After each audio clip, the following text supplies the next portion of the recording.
हरे कृष्णा। गीता जयंती के शुभ अवसर पर हम जो नई श्रृंखला प्रारंभ करने जा रहे हैं, भक्तों के आग्रह के कारण, वो है भगवत गीता का 12वां अध्याय।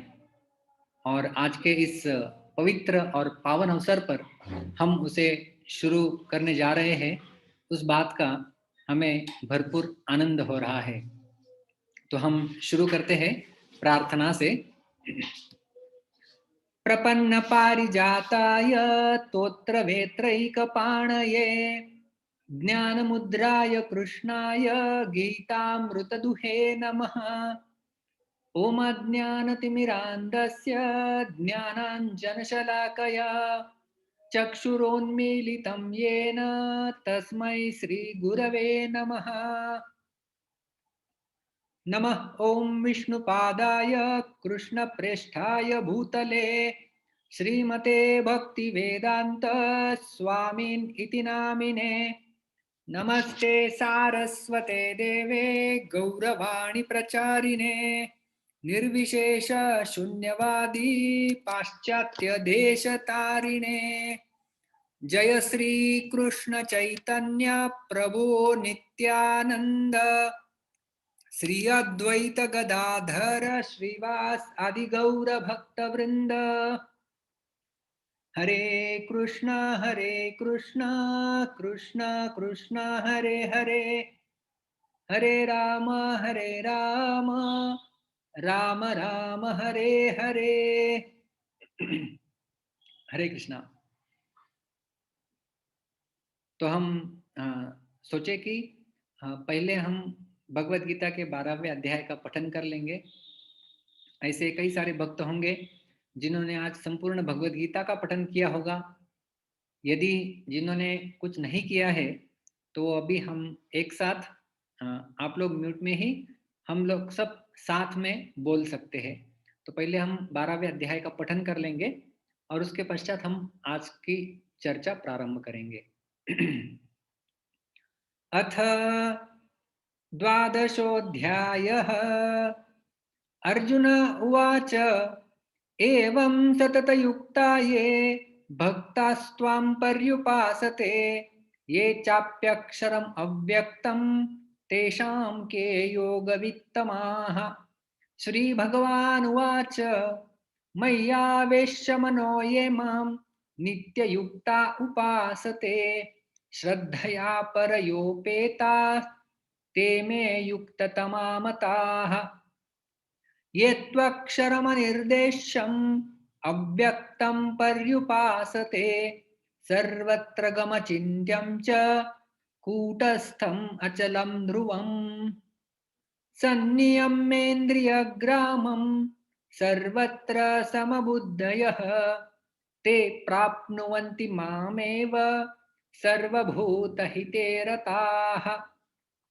क्लेशोऽधिकतरस्तेषाम् अव्यक्तासक्तचेतसाम् अव्यक्ता हि गतिर्दुःखम् देहवद्भिरवाप्यते।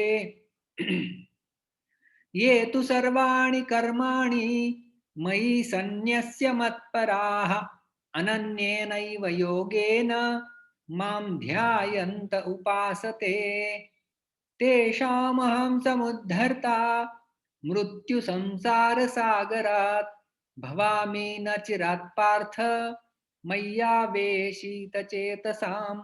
मय्येव मन आधत्स्व मयि बुद्धिं निवेशय निवसिष्यसि मय्येव अत ऊर्ध्वं न संशयः। अथ चित्तं समाधातुं न शक्नोषि मयि स्थिरम् अभ्यासयोगेन ततो माम् इच्छाप्तुं धनञ्जय। अभ्यासेऽप्यसमर्थोऽसि मत्कर्म परमो भव मदर्थम् अपि कर्माणि कुर्वन् सिद्धिम् अवाप्स्यसि। अथैतदप्यशक्तोऽसि कर्तुं मद्योगमाश्रितः सर्वकर्मफलत्यागं ततः कुरु यतात्मवान्। श्रेयो हि ज्ञानमभ्यासात् ज्ञानात् ध्यानं विशिष्यते। ध्यानात् कर्म फल त्यागः, त्यागात् शान्तिरनन्तरम्। अद्वेष्टा सर्वभूतानां, मैत्रः करुण एव च, निर्ममो निरहङ्कारः, समा दुःख सुख क्षमी। सन्तुष्टः सततं योगी, यतात्मा दृढनिश्चयः, मय्यर्पितमनो बुद्धिः, यो मद्भक्तः स मे प्रियः। यस्मान्नो द्विजते लोको, लोकान्नो द्विजते च यः, हर्षामर्षभयोद्वेगैः मुक्तो यः स च मे प्रियः। अनपेक्षः शुचिर्दक्षः, उदासीनो गतव्यतः, सर्वारंभ परित्यागी, यो मद्भक्तः स मे प्रियः। यो न हृष्यति न द्वेष्टि, न शोचति न काङ्क्षति, शुभाशुभ परित्यागी, भक्तिमान्यः स मे प्रियः। समः शत्रौ च मित्रे च, तथा मानापमानयोः, शीतोष्णसुखदुःखेषु समः सङ्गविवर्जितः। तुल्यनिन्दास्तुतिर्मौनी, सन्तुष्टो येन केनचित्, अनिकेतः स्थिरमतिः, भक्तिमान् मे प्रियो नरः। ये तु धर्मामृतमिदं, यथोक्तं पर्युपासते, श्रद्दधाना मत्परमा, भक्तास्ते अतीव मे प्रियाः। ॐ तत्सदिति श्रीमद्भगवद्गीतासु उपनिषत्सु ब्रह्मविद्यायां योगशास्त्रे श्रीकृष्णार्जुनसंवादे भक्तियोगो नाम द्वादशोऽध्यायः। श्रीकृष्णार्पणमस्तु।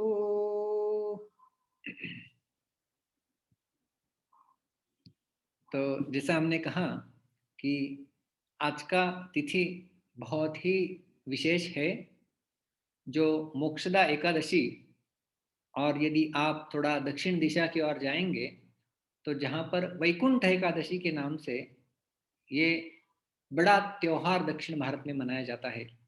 फिर वो तिरुपति बालाजी है, रंगनाथ भगवान है, वरदराज जी है, हर मंदिर में बड़ा महोत्सव बड़े पैमाने में मनाया जाता है वैकुंठ एकादशी या मोक्षदा एकादशी का, जिस दिन भगवान श्री कृष्ण के मुखारविंदों से गीतामृत निःसृत हुआ था। ये वह पावन तिथि है। उस तिथि के साथ यदि हम आज अपने आप को जोड़ देते हैं, तो हम उस अ, उस समय जो जो वातावरण था, उस वातावरण के साथ अपने आप को सम्मिलित कर सकते हैं। ऐसी इस दिव्य ध्वनि की शक्ति है। जैसे आप सब लोग अ, जो टेक्नोलॉजी के माध्यम से सुन रहे होंगे, कोई लैपटॉप पे सुन रहा होगा, कोई मोबाइल पे सुन रहा होगा, तो इंटरनेट में आजकल अ, एक नई टेक्नोलॉजी प्रचलित है, जिसे कहते हैं 5G। 4G मोबाइल्स होते हैं, फिर आज अभी लेटेस्ट में 5G मोबाइल्स आपको मिल सकते हैं। तो ये जो 5G है, वो उसका टेक्निकल डिटेल्स तो भरपूर होते हैं कि कितना उसका स्पीड होगा, कितना कैपेसिटी से वो काम करेगा, उसकी फ्रीक्वेंसी कितनी रहेगी, ये सारे उसके तकनीकी मुद्दे हैं। लेकिन कहने का तात्पर्य है कि हमारी वैदिक सभ्यता के भी 5G होते हैं, जिन्हें आधार स्तंभ माना जाता है वैदिक संस्कृति और सभ्यता का। क्या है ये 5G? ये हमारे आज के जैसे टेक्नोलॉजी के 5G नहीं है। इन्हें पंच गकार कहा जाता है। ग तो बहुत सुंदर एक श्लोक में बताया जाता है कि वैदिक सभ्यता के 5 आधार स्तंभ कौन से हैं। गीता गंगा च गायत्री गौश्च गोविंद एव च, सनातनस्य धर्मस्य पंच प्राणा प्रकीर्तितः। पंच प्राण प्रकीर्तितः। ये 5 प्राण सनातन धर्म के बताए जाते हैं। कौन से हैं ये 5 प्राण? सर्वप्रथम कहते हैं गीता। तो जो गीतोपनिषद नाम से भी प्रसिद्ध है, भगवत गीता, यह है सर्वप्रथम गीता। गंगा दूसरा है। जो गंगा नदी जो भगवान के चरण कमलों से निःसृत होके इस तीनों लोकों को पावन करती है, वो है गंगा। तीसरा है गायत्री। गायत्री मंत्र का जप किया जाता है, वो भी व्यक्ति को पवित्र करने के लिए, व्यक्ति की चेतना को शुद्ध करने के लिए एक श्रेष्ठ मंत्र बताया जाता है। गीता, गंगा, गायत्री। चौथा है गौश्च, मतलब गाय।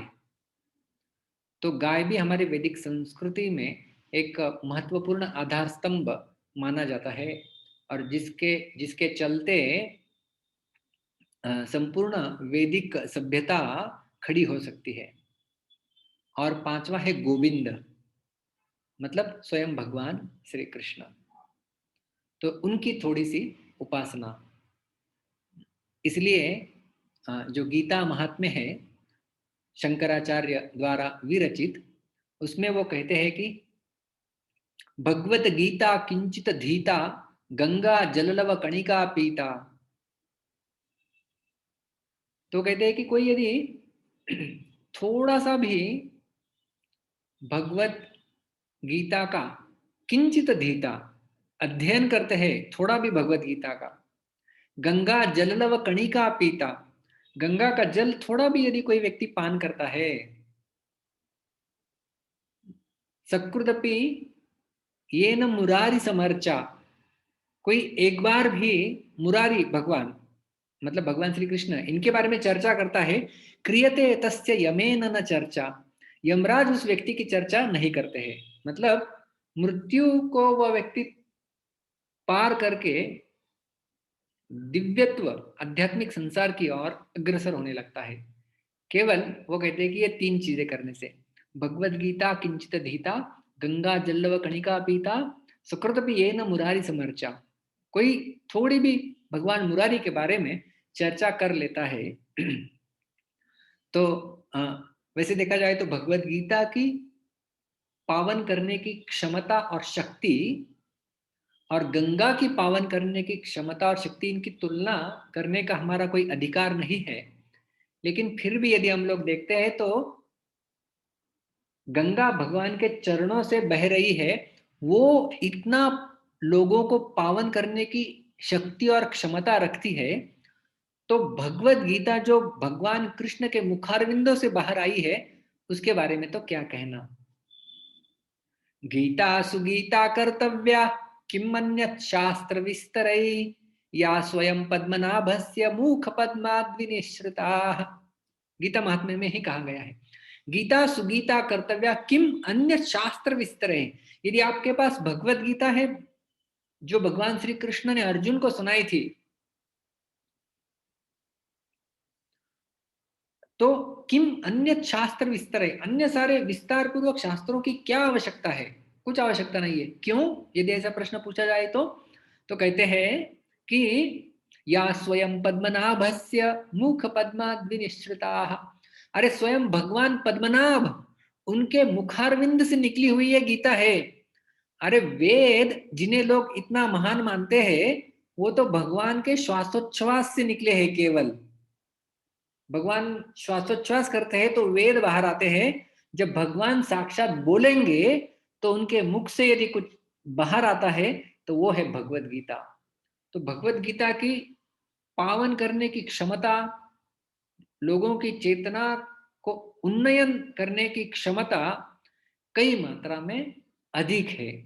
इसलिए श्रील प्रभुपाद जी पुस्तक वितरण के लिए जो जोर दिया करते थे, उसमें भी यदि भगवत गीता, प्रभुपाद जी कहा करते कि जिस घर में, जिस व्यक्ति के पास केवल भगवत गीता है, वो पढ़े भी नहीं, जिसने केवल स्पर्श भी गीता का अनुभव किया है, वह व्यक्ति पवित्र हो जाता है।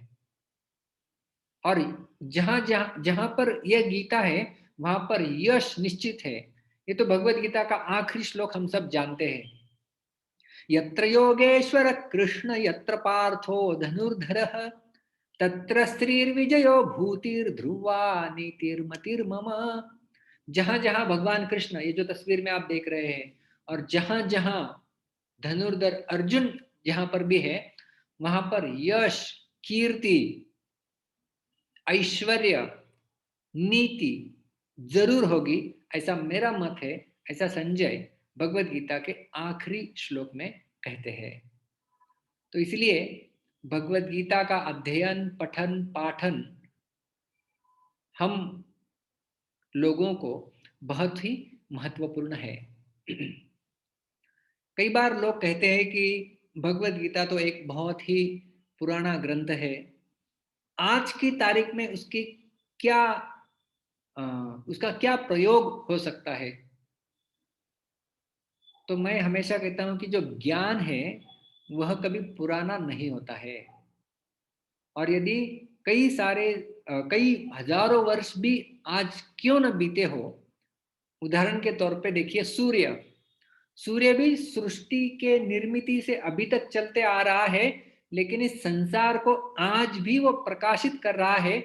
उसी प्रकार से जो 5000 वर्ष पूर्व भगवान श्री कृष्ण ने अर्जुन को उसका मोह नष्ट करने के लिए गीता सुनाई थी, वह आज भी उसी मात्रा में, हालांकि उससे कई गुना अधिक मात्रा में, आज लोगों का मोह नष्ट करने के लिए प्रकाश देने वाली होकर विराजमान हो रही है। यह है भगवत गीता, ज्ञान प्रकाशिनी।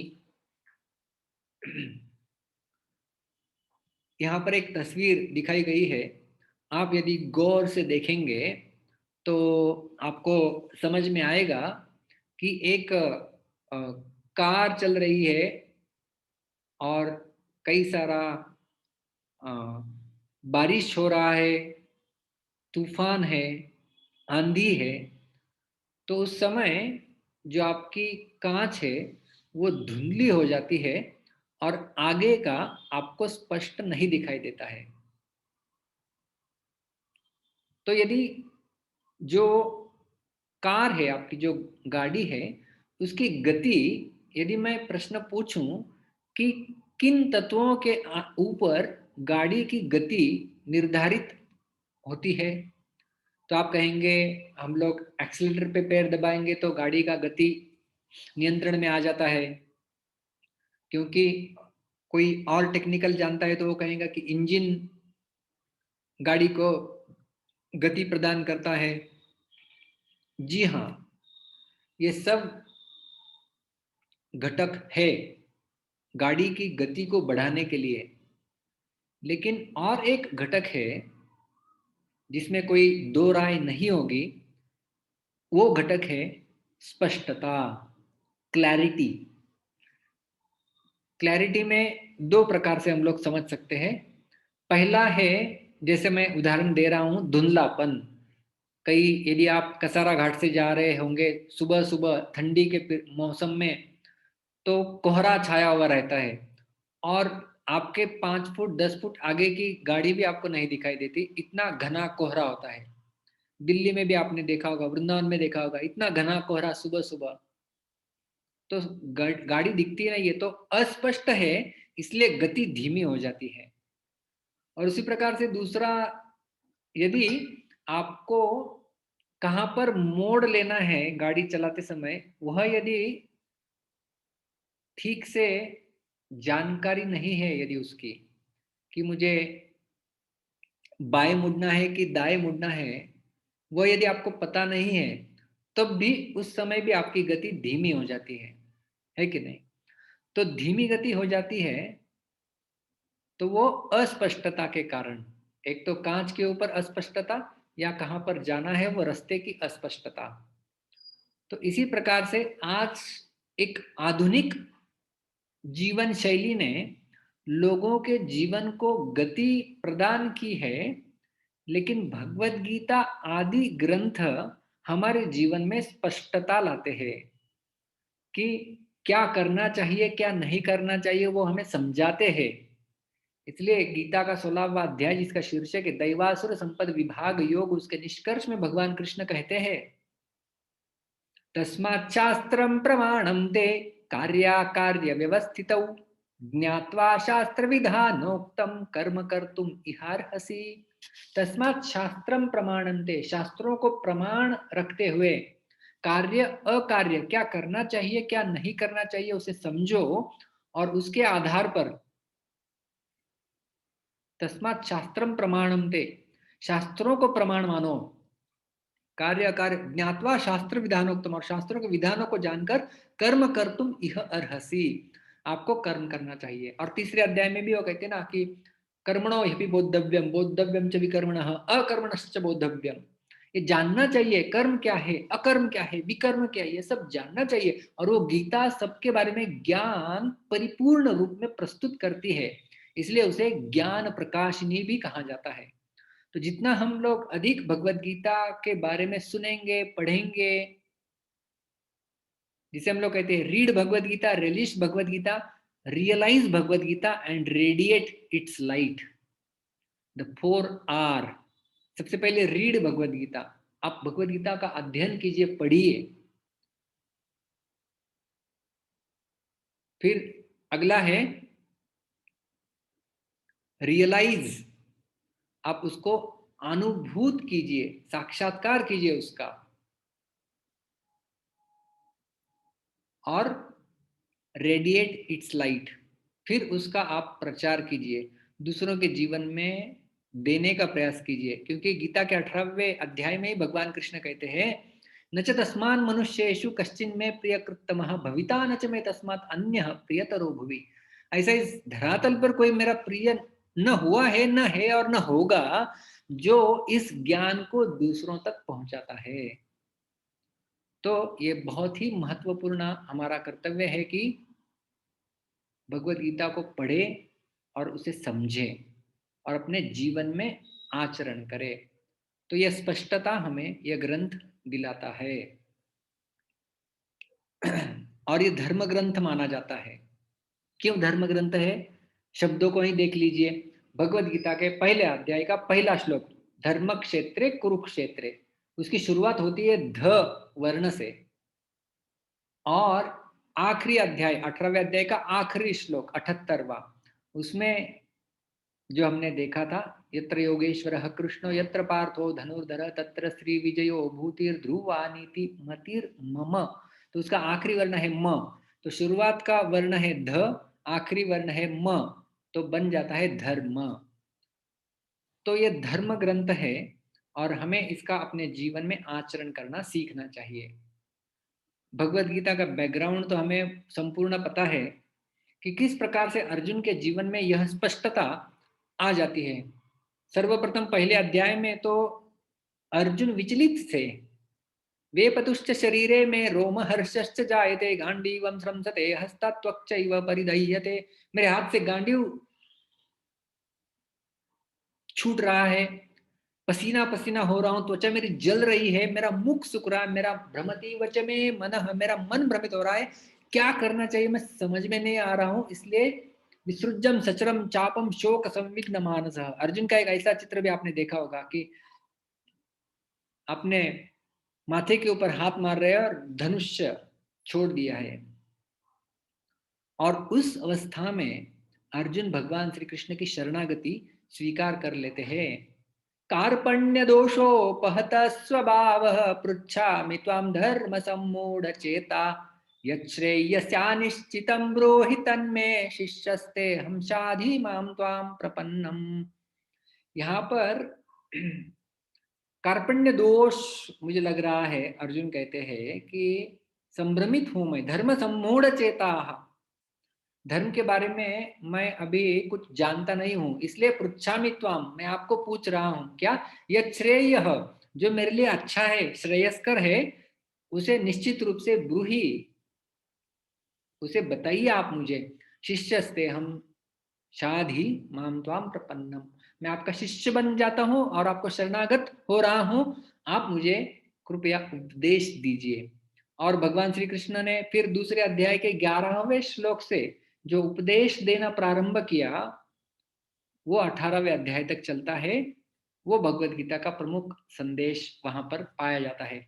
और संपूर्ण भगवत गीता सुनने के पश्चात अर्जुन में क्या परिवर्तन हुआ, तो अर्जुन का परिवर्तन 18वें अध्याय के 73वें श्लोक में हमें दिखाई पड़ता है। नष्टो मोह स्मृतिर्लब्धा त्वत्प्रसादान्मयाच्युत स्थितोऽस्मि गतसन्देह करिष्ये वचनं तव। नष्टो मोह, मेरा संपूर्ण मोह नष्ट हो गया है। स्मृतिर्लब्धा, सारी स्मृति मैंने अभी मुझे मुझे वापस आ गई है। किसके कारण? त्वत्प्रसादात् मया अच्युत, हे अच्युत आपकी कृपा के कारण मेरी स्मृति अभी पुनः लौट आई है और मेरा मोह नष्ट हो गया है। गत संदेह, सारा संदेह चला गया है। करिष्ये वचनम तव, अभी आप जो बोलेंगे वो करने के लिए मैं समर्पित हूं। आप बोलिए वो मैं करूंगा। तो इस प्रकार से हम देखते हैं कि भगवत गीता के माध्यम से अर्जुन के जीवन में स्पष्टता आ गई। श्रील प्रभुपाद जी कहा करते थे कि अर्जुन एक हमारा सबका प्रतिनिधित्व कर रहे थे और फलेन परिचयेत, हमें समझना चाहिए कि जो पहले विद्यार्थी थे गीता के उनके जीवन में क्या परिवर्तन हुआ गीता सुनने का, तो हमारे गीता अध्ययन का भी यही परिणाम होना चाहिए और वो होता है। केवल उतना ही नहीं, जब भगवान श्री कृष्ण इस धरातल को छोड़ के पुनः अपने धाम चले गए, तब अर्जुन की दशा देखने योग्य थी। वह बिल्कुल सहन नहीं कर पाए। वो कहते कि अभी मैं भगवान श्री कृष्ण को नहीं देख रहा हूं, नहीं मिल पा रहा हूं, उनसे बातें नहीं कर पा रहा हूं, तो मानो एक मृत शरीर जैसा मेरा देह हो गया है। मृतोच्चते, कि मेरा शरीर एक मृत मृत जैसा है। क्योंकि अभी भगवान यस्य क्षण वियोगेन लोको यह प्रियदर्शनः उक्थेन रहितो येष मृतकः प्रोच्यते यथा। यस्य क्षण वियोगेन, उनसे एक क्षण का भी वियोग यदि होता है भगवान से, लोको ही अप्रिय दर्शन, सब अप्रिय दर्शन होने लगता है। और जिस प्रकार से शरीर से प्राण चले जाए उस प्रकार का अनुभव अभी मैं कर रहा हूं, भगवान चले गए हैं। लेकिन उस समय जब भगवान वहां पर नहीं थे, इतना गाढ़ा प्रेम था अर्जुन का भगवान के प्रति कि एक क्षण का भी वियोग वो कहे कि मैं आपसे सहन नहीं कर सकता। अभी भगवान तो अपने धाम में चले गए, अभी अर्जुन की दशा क्या होगी आप कल्पना कीजिए। और उस समय अर्जुन कहते हैं कि जो भगवान ने मुझे उपदेश दिए थे, उन उपदेशों का सहारा लेके मैं अभी अपने जीवन का यापन कर रहा हूं। देश कालार्थ युक्तानि वृत्ताप उपशमानि च हरन्ति स्मरतश्चित्तम गोविंदा विहितानि में। वो कहते हैं कि वृत्ताप उपशमानि च, हमारे सारे जो ताप है, भगवान कृष्ण तो चले गए ना, तो हम लोग विरह में तप रहे हैं, तो सारे तापों का उपशमन करने वाले और ताप का हरण करने वाले उनके उपदेश गोविंद अभिहितानि में, जो भगवान ने जो उपदेश दिए थे मुझे, और वो किस प्रकार से उपदेश है, देश कालार्थ युक्तानि, वो सारे देश में सारे काल में और अर्थपूर्ण रूप में जो प्रस्तुत किए थे भगवान ने। तो सारे देश में चलेंगे, मतलब आप अमेरिका में हो, दुबई में हो, भारत में हो, कहीं पर भी क्यों ना हो, सारे कालों में, वो 5000 वर्ष पूर्व क्यों ना हो या 2021 क्यों ना हो, और 5000 साल बाद भी क्यों ना हो, और वही अर्थपूर्ण जो उपदेश भगवान ने दिए थे, हरंति स्मरतश्चित्तम, मेरे चित्त का अभी वो हरण कर रहे हैं, ऐसे दिव्य भगवान के उपदेश है। तो जब कई बार लोग ये बोलते हैं ना कि अर्जुन को तो गीता भगवान कृष्ण ने सुनाई थी, हमें कौन सुनाएगा। तो भगवान की, जब भगवान चले गए तो अर्जुन को भी भगवान की वाणी ने ही मदद की थी और उनके ताप का शमन किया था। उसी प्रकार से यदि 3 तापों का शमन हमें करना है, तो हमें भगवत गीता यह ग्रंथ हमारे पास उपलब्ध है। इसलिए गीता महात्म्य में इस प्रकार का वर्णन पाया जाता है।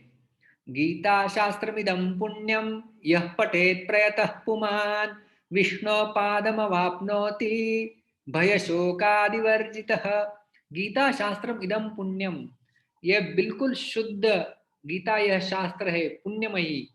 यह पठेत प्रयतः पुमान्, जो प्रयत्न पूर्वक इसे पढ़ने का प्रयास करता है, विष्णु पादम अवाप्नोति, वो भगवान विष्णु के चरण कमल की प्राप्ति कर लेगा। कैसे है वो चरण कमल? भय शोक आदि वर्जित, जहां पर भय और शोक बिल्कुल नहीं है, उस जगह की प्राप्ति व्यक्ति कर लेगा यदि वो गीता का प्रयत्न पूर्वक अध्ययन पठन करता है तो।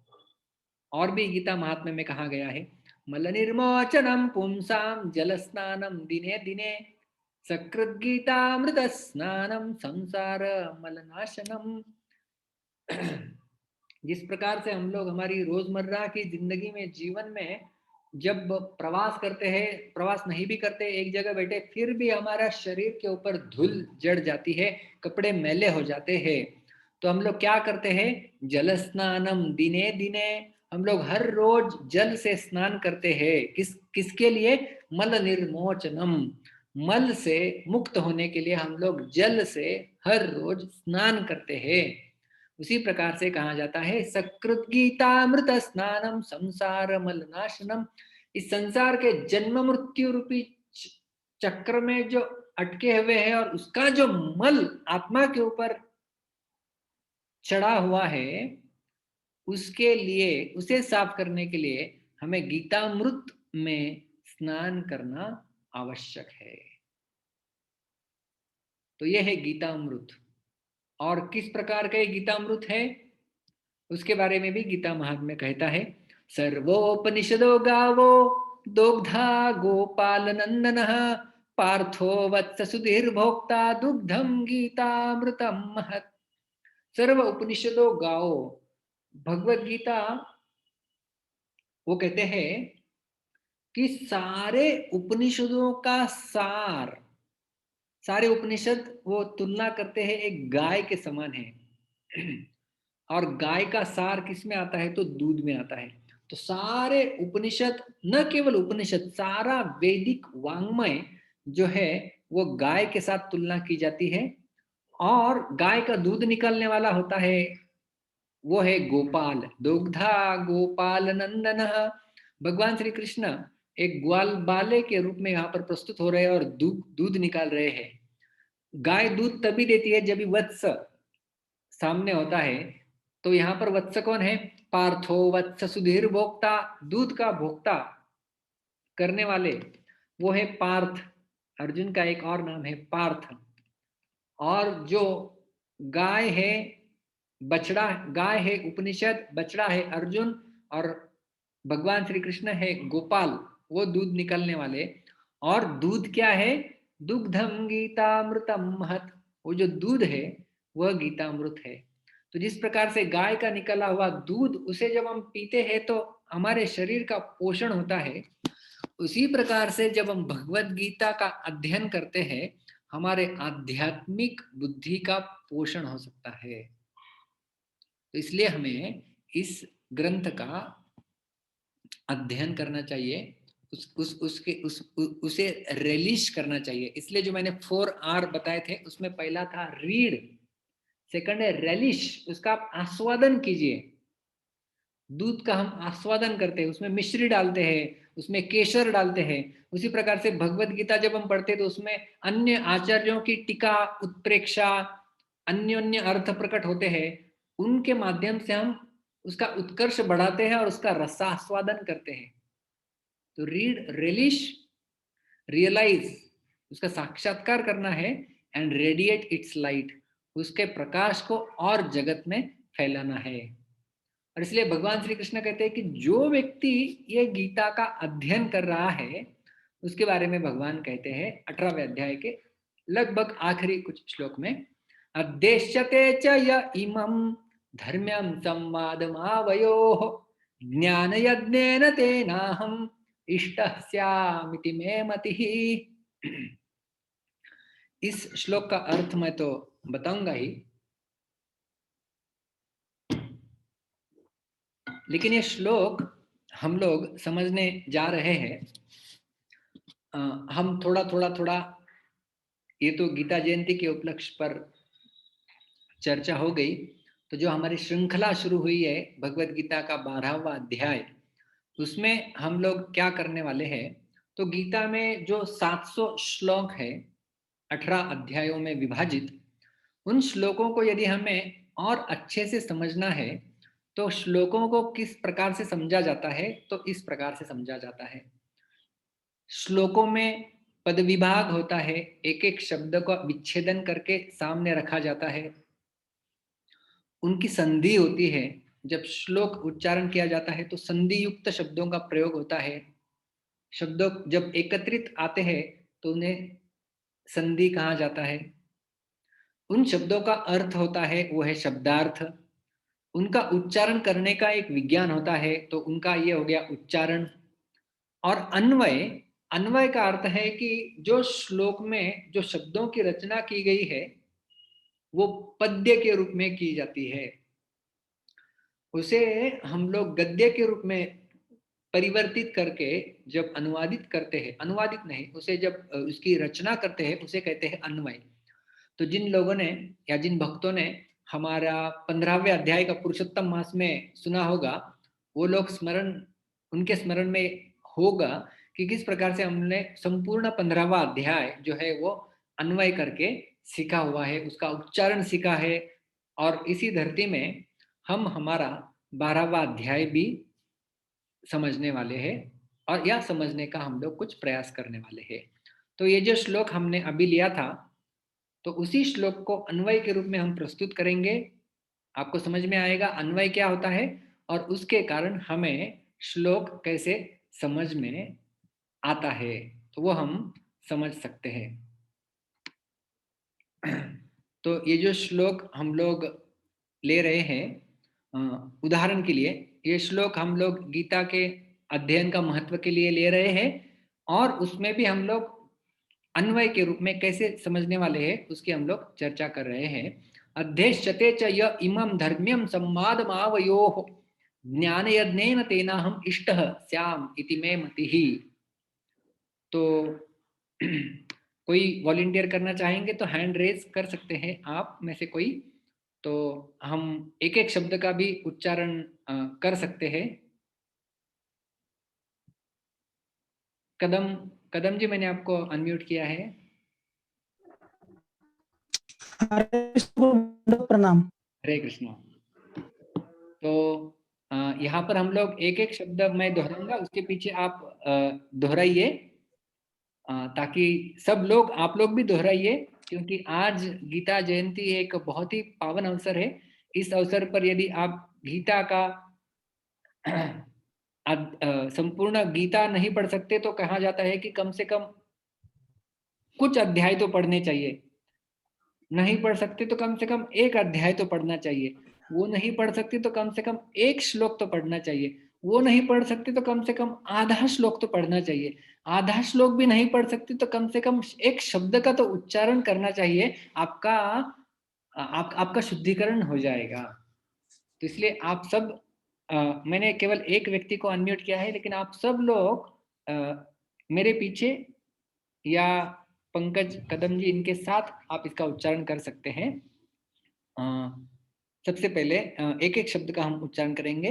अध्येष्यते, अध्यक्षते, अध्येष्यते, अध्यक्षते च, च, यह, यह, इमं, इमं, धर्म्यं, धर्म्यं, संवादं, संवादं, आवयोः, आवयोः, इन दोनों का संधि हो जाता है, शब्द बनता है संवादमावयोः। संवादमावयोः ज्ञानयज्ञेन ज्ञानयज्ञेन तेन तेन अहम अहम् इष्टः इष्टः इनका संधियुक्त शब्द बनता है तेनाहमिष्टः तेनाहमिष्टः स्याम स्याम् इति इति संयुक्त शब्द बनता है श्यामिति स्यामिति में मे मतिः मतिः। धन्यवाद पंकज प्रभु। हरे कृष्ण प्रभु, दंडवत प्रणाम। तो इस प्रकार से हमने उच्चारण किया है हर एक शब्द का। और अभी हम यहाँ पर पद विभाग और संधि दी है, तो यदि हम इसका अर्थ समझने का प्रयास करते हैं, अध्यक्षते, इसका अन्वय हम देखते हैं। यह मतलब जो व्यक्ति अब ये श्लोक जो ऊपर दिखाई दे रहा है आपको काले शाही में, वो तो गीता का श्लोक है 18वें अध्याय का 70वां श्लोक। और यहाँ पर लाल अक्षर में नीचे अन्वय दिया हुआ है। तो अन्वय क्या होता है कि अन्वय के माध्यम से सारे शब्द वही होते हैं, उनकी रचना इस प्रकार से जैसे बोल रहा है कोई, उस प्रकार से की जाती है। क्योंकि श्लोकों का रचना का एक नियम होता है, उस नियमों में बद्ध शब्दों की रचना की जाती है। तो यदि हम अन्वय करते हैं तो बहुत आसानी से हमें श्लोक समझ में आ जाता है।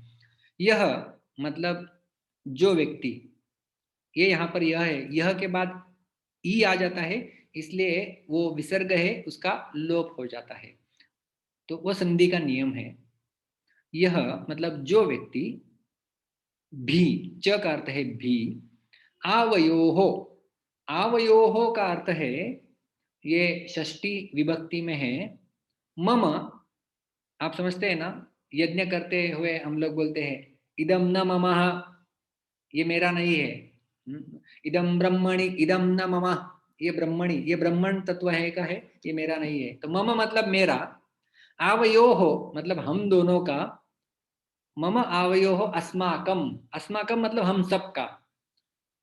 तो एक वचन में होता है मम, यदि मैं मेरे बारे में बोल रहा हूं तो मम, मम भ्रमण ध्वनि मतलब मेरा फोन, मम आवयोहो संवादम मतलब मेरा और आपके बीच में संवाद, और अस्माकम मंदिरम मतलब हम सबका मंदिर, हमारा मंदिर।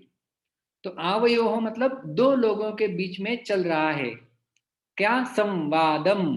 संवाद तो हम सब लोग जानते हैं, मराठी हिंदी में भी संवाद शब्द का प्रयोग किया जाता है। संवादम, इस संवाद को, कौन सा संवाद, इमम, इस संवाद को जो अभी हमारा चल रहा है, कृष्ण भगवान कहते हैं कि अर्जुन तुम्हारे और मेरे बीच में चल रहा जो संवाद, किस प्रकार का संवाद, धर्म्यम, ये धर्म का संवाद है। ये कोई ये कोई प्रजल्प नहीं है, ये कोई चर्चा नहीं है केवल, ये धर्म की बातें हो रही है। जैसे हमने पहले कहा कि शुरुआत का अक्षर है ध, बाद वाला अक्षर है म, धर्म की चर्चा हो रही है, वो धर्म रूपी संवादम। और ये जो संवाद है उसका क्या, जो व्यक्ति अध्यक्षते, जो व्यक्ति अध्ययन करता है, न केवल सुनता है या पढ़ता है, भगवान कहते हैं कि जो व्यक्ति अध्ययन करता है, अध्ययन का अर्थ है ठीक से समझना, अध्यक्षते तेन, उस व्यक्ति के द्वारा, ज्ञान यज्ञेन, ज्ञान रूपी यज्ञ के द्वारा, अहम इष्टः, अहम मतलब भगवान कह रहे हैं कि अहम इष्टः, मैं उस व्यक्ति के द्वारा पूजा जा रहा हूं। इसका अर्थ है कि भगवान कहते हैं कि ज्ञान यज्ञ के द्वारा वह व्यक्ति मेरी पूजा ही कर रहा है, श्याम मेरी पूजा ही होती है, इति मे मति ही, यह मेरा मत है। तो गीता के बारे में हमारे लिए सबसे बड़ा, सबसे श्रेष्ठ मत किसका है? तो भगवान का मत है। तो भगवान के मत को जब हम समझ लेंगे, उसका पालन करेंगे, तो जरूर उसका लाभ हमें मिल सकता है। तो क्या कह रहे हैं पूरे श्लोक में? भगवान भगवान कह रहे हैं कि यह यह जो भी व्यक्ति आवयोः इमं धर्म्यम संवादम अध्यस्यते, जो भी व्यक्ति हम दोनों के बीच में जो धर्ममय संवाद चल रहा है उसका यदि अध्ययन करता है, तेन ज्ञान यज्ञेन अहम इष्टः स्याम, उसके द्वारा, उस अध्ययन के द्वारा वह व्यक्ति ज्ञान रूपी यज्ञ करके मेरी ही पूजा कर रहा है, ऐसा समझना चाहिए। इति में मति ही, यह मेरा मत है। तो भगवान को संतुष्ट करने के लिए हम जो अग्नि में स्वाहा करके यज्ञ करते हैं, उसी प्रकार से गीता का जब अध्ययन चल रहा है तो वो यज्ञ है। कौन सा यज्ञ है? वो ज्ञान रूपी यज्ञ है। इसलिए हमने जब YouTube पे संपूर्ण गीता का पठन करके डाला था तो उसे शीर्षक दिया था गीता पठन महायज्ञ। ये पठन भी जो है वो महायज्ञ है गीता का। तो भगवान कह रहे हैं कि वो मेरी ही पूजा कर रहा है गीता पढ़ के, ऐसा समझना चाहिए। तो ये इस प्रकार से हम लोग देख सकते हैं कि गीता को भगवान कृष्ण स्वयं की पूजा का दर्जा दे रहे हैं। किसे? जो व्यक्ति जो संवाद है उसका जब अध्ययन करता है ठीक से, उस व्यक्ति को। और हम लोग केवल अभी इस श्लोक का तो अन्वय से एक एक शब्द का उच्चारण करके हमने अर्थ समझ लिया, लेकिन गीता के अर्थ काफी गहरे होते हैं।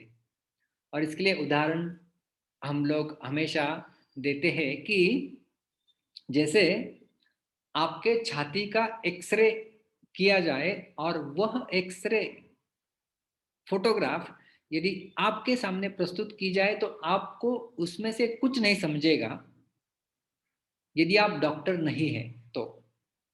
क्योंकि डॉक्टर को ही वास्तव में सब कुछ समझ में आ जाता है कि कहाँ पर क्या है, कितना इन्फेक्शन है, कितना क्लैरिटी है, सब मरीज के बारे में जानकारी डॉक्टर को उस एक्सरे फोटोग्राफ से मिल सकती है।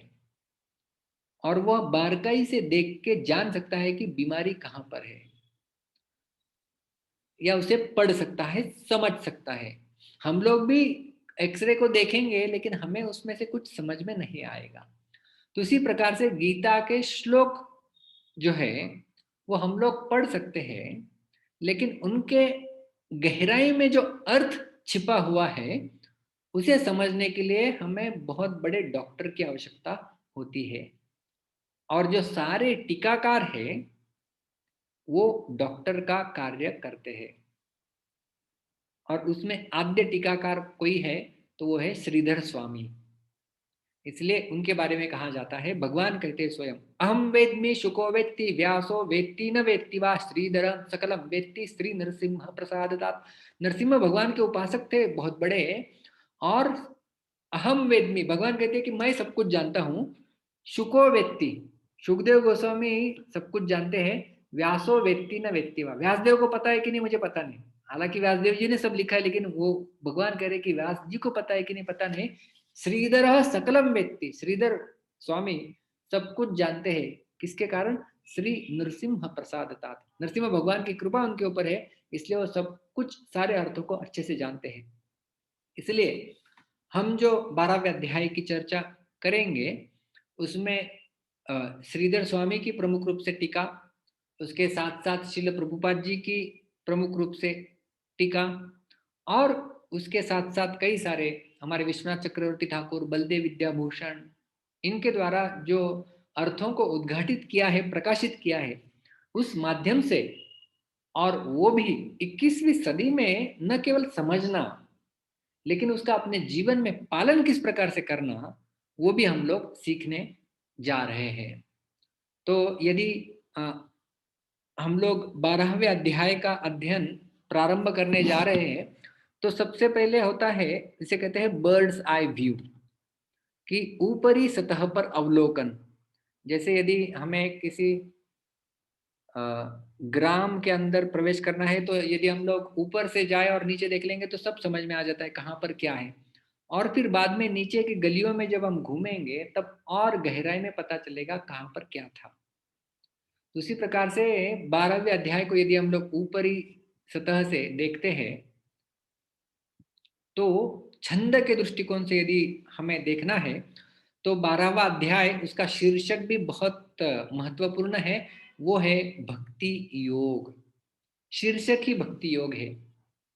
हाल ही में हमारे कुछ संस्कृत के विद्यार्थी हैं, उनके साथ मैं जब भगवत गीता की चर्चा कर रहा था तो एक महिला थी, उन्होंने कहा कि मैं भक्ति योग को इतना मानती नहीं हूँ, मैं गीता को मानती हूँ लेकिन भक्ति योग को इतना मानती नहीं हूँ।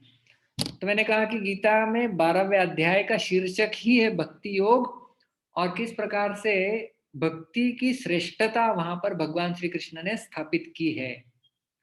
तो इसलिए ये बहुत ही महत्वपूर्ण अध्याय है। कई प्रश्न पूछते हैं। मुझे आज सुबह ही एक बैंक मैनेजर का फोन आया और उन्होंने पूछा, प्रभु जी आज गीता जयंती है, मेरे पास समय कम है, आप बताइए कि मैं कौन से अध्याय का पठन करूं। तो मैंने कहा आपके पास यदि थोड़ा सा भी समय है तो आप कम से कम 12वें और 15वें अध्याय का तो पठन कर लीजिए। तो 12वें अध्याय का क्यों मैंने कहा, क्योंकि उसमें भक्ति योग की विशेष महती है। कैसे है वो हम लोग देखने जा रहे हैं हमारे सत्रों में। और 15वां अध्याय, वो तो जिन्होंने 15वां अध्याय सुना हम लोग जानते हैं कि जीव जगत और जगदीश इन सब के बारे में विस्तार से जानकारी, संबंध अभिधेय प्रयोजन ज्ञान संपूर्ण 15वें अध्याय में भगवान श्री कृष्ण ने संक्षेप में जैसे ना कूट कूट कर जो है वो भरा हुआ है। तो जो है व्यक्ति केवल इसलिए बाहर की दुनिया में भी आप जाते हैं तो ये अध्याय बहुत प्रचलित है और बच्चों को भी याद करवाते हैं इन अध्यायों को। तो यदि कोई व्यक्ति 12वें और 15वें अध्याय का मर्म यदि समझ ले तो वह व्यक्ति भगवान कृष्ण की भक्ति किए बिना नहीं रह सकता। तो ये है 12वें अध्याय जिसका शीर्षक ही है भक्ति योग। छंदों के रूप से यदि देखा जाए तो इस अध्याय में 20 श्लोक है और सारे के सारे 20 श्लोक अनुष्टुप छंद में पाए जाते हैं। अनुष्टुप छंद का लक्षण होता है उसमें एक पाद में 8 अक्षर होते हैं, तो संपूर्ण श्लोक में 4 पाद होते हैं और 32 अक्षर उसमें पाए जाएंगे। तो ये अनुष्टुप छंद है। जैसे हमने देखा था 15वें अध्याय में कुछ इंद्र वज्रा उपजाति इस प्रकार के भी छंद पाए गए थे, लेकिन ये 12वें अध्याय बहुत ही आसान है। उसमें केवल केवल 20 श्लोक है और ये दोनों श्लोकों की महती यह है कि ये दोनों सबसे छोटे अध्याय है गीता के।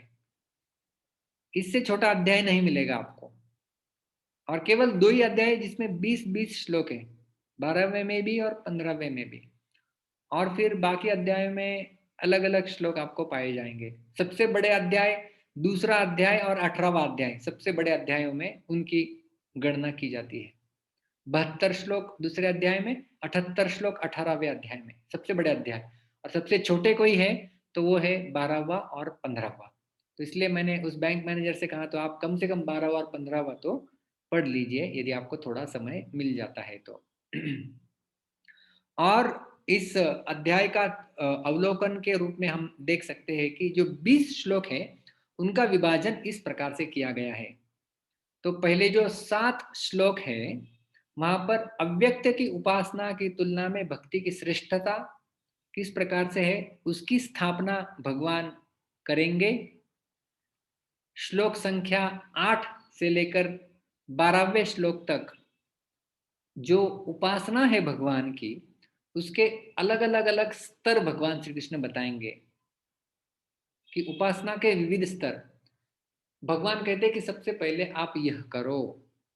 अच्छा ये नहीं कर सकते, कोई चिंता नहीं, इतना तो कर सकते हैं। जैसे मैंने शुरुआत में कहा संपूर्ण गीता यदि पढ़ेंगे गीता जयंती के दिन बहुत अच्छी बात है। उतनी भी नहीं पढ़ सकते, ठीक है, आप गीता का एक अध्याय पढ़ लीजिए। उतना भी नहीं पढ़ सकते, ठीक है, कम से कम एक श्लोक पढ़ लीजिए। तो उसी प्रकार से भगवान कृष्ण ने उपासना के अलग अलग स्तर दिए हैं। सबसे पहले सबसे ऊंचा स्तर देते हो कि ये करो। अच्छा ये नहीं कर सकते तो ये करो, ये भी नहीं कर सकते तो ये करो। ऐसे अलग अलग स्तर क्या दिए हुए भगवान ने, वो हमें 8वें श्लोक से लेकर के 12वें श्लोक तक मिलते हैं और 13वें श्लोक से लेकर 20वें श्लोक तक ऐसे गुणों के बारे में भगवान श्री कृष्ण चर्चा करते हैं जिन्हें भगवान कहते हैं कि वो मुझे प्रिय है। ऐसे गुणों वाला व्यक्ति मुझे प्रिय है। तो भगवान को प्रिय कौन है, उसका उत्तर हमें इन श्लोकों में मिलता है। या भगवान को प्रिय होने के लिए हमारे अंदर हमें कौन से गुणों का विकास करना होगा, वह इन श्लोकों के माध्यम से हम समझ सकते हैं। तो 13 से लेके 20वें श्लोक तक भगवान को कौन से गुण प्रिय है या कौन से गुणों वाला व्यक्ति प्रिय है या भगवान को प्रिय होने के लिए कौन से गुणों का हमें विकास करना होगा, उसकी चर्चा विस्तार से वहां पर पाई जाएगी। तो इस प्रकार से ये 12वां अध्याय जो है वो इस प्रकार से वर्णन किया गया है। 20 श्लोकों का यह 3 विभागों में विभाजन दिया गया है और इसका हम लोग देखते हैं ना कि जैसे हम लोग एक गीता को एक सैंडविच का भी उदाहरण देते हैं कि पहले 6 अध्याय, बीच वाले 6 अध्याय और आखिरी 6 अध्याय। तो पहले 6 अध्याय वहां पर कर्म योग पाया जाता है, आखिरी 6 अध्याय वहां पर ज्ञान योग के बारे में चर्चा होती है और जो बीच वाले 6 अध्याय है उनमें भक्ति योग की चर्चा प्रचुर मात्रा में पाई जाती है, 7 से लेकर के 12वें तक। और जो मजला पूरा विभाग है 7 से लेकर के 12 तक, उन सब का निष्कर्ष के रूप में 12वां अध्याय पाया जाता है।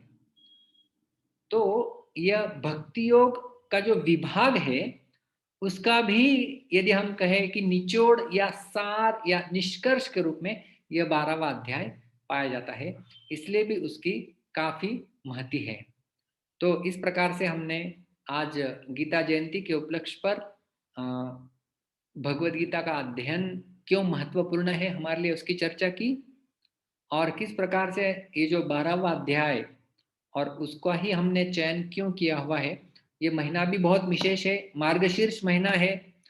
भगवान कृष्ण 10वें अध्याय में कहते हैं गीता के, मासानाम मार्गशीर्षो हम, सारे महीनों में मार्गशीर्ष महीना मैं हूँ। और उसी महीने में भगवान कृष्ण के मुखारविंद से गीतामृत बहा था। तो इसी महीने में और उसी एकादशी के अवसर पर हम लोग यदि भगवत गीता की हमारी श्रृंखला प्रारंभ करें तो इससे शुभ हमारे जीवन में और कुछ नहीं हो सकता। तो हमारी ये श्रृंखला जारी रहेगी। कब तक चलेगी, मैंने पहले भी कहा था कि कब तक चलेगी इसका अता पता नहीं होता है, लेकिन शुरू होने का जो है वो मुहूर्त निश्चित होता है। तो मोक्षदा एकादशी के इस शुभ पावन मुहूर्त पर हमने गीता के 12वें अध्याय को प्रारंभ किया है। हमारे अगले सत्रों में जो कि हर शुक्रवार को होंगे, हर शुक्रवार को ठीक 7:45 को हमारे सत्र शुरू हो जाएंगे और वह 8:45 तक चलेंगे।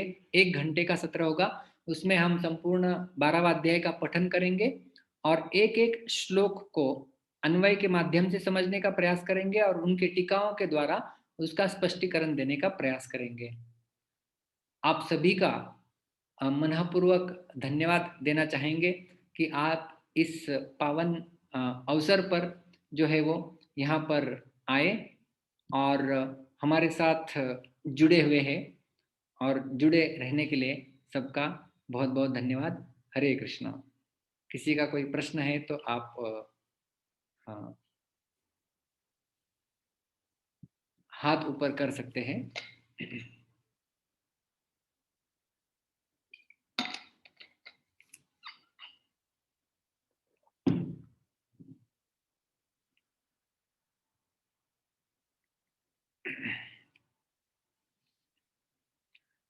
बहुत बहुत धन्यवाद। हरे कृष्णा। गीता जयंती महामहोत्सव की जय।